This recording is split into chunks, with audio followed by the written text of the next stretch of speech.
एक ऐसा मोमेंट जहां जिंदगी की दास्तां खत्म होने वाली हो, दर्द इतना गहरा हो कि हर सांस सजा बन जाए। क्या इस समय हमें खुद को या अपने करीबी को मुक्ति देने का हक है?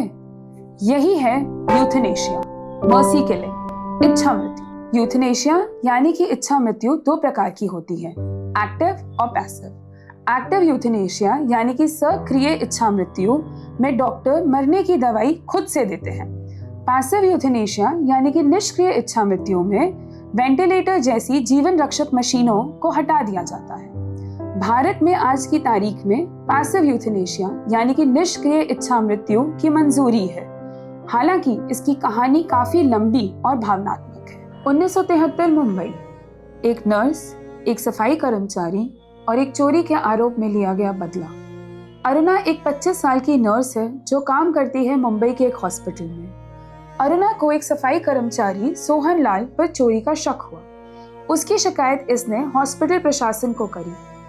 इसके बाद अरुणा का दिन तो सामान्य था, पर उसकी रात काफी दर्दनाक थी। अपना काम खत्म कर अरुणा अपनी वर्दी बदलने के लिए कमरे में जाती है, पर उस कमरे में वो अकेली नहीं थी।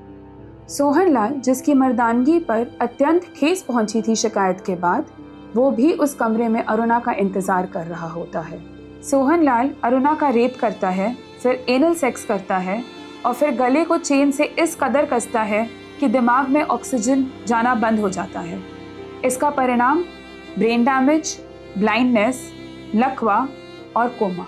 एक ऐसी स्थिति जहां इंसान जीवित तो है मगर उसका दिमाग काम करना बंद कर देता है। इस घातक हमले के बाद अरुणा 42 साल तक कोमा में चली जाती है। हॉस्पिटल के लोग उसका ध्यान रखते हैं और एक तरह से उनका परिवार बन जाते हैं। अरुणा एक दर्द भरी जिंदगी जी रही है। वो ना ही तो ठीक हो पा रही है और ना ही मर पा रही है। इस समय ये सवाल उठता है कि क्या अरुणा या उसके किसी करीबी को उसको इस दर्द से मुक्ति देने का हक है? क्या अरुणा को जितना सम्मान के साथ जीने का हक है, उतना ही सम्मान के साथ मरने का हक है? 2011 में अरुणा का केस सुप्रीम कोर्ट पहुंचा। अरुणा को सुप्रीम कोर्ट ने पैसिव यूथनेशिया, निष्क्रिय इच्छा मृत्यु देने से मना कर दिया, क्योंकि उनकी सांसें अभी भी चल रही थी, दिमाग अभी भी सक्रिय था और वो दर्द महसूस कर सकती थी।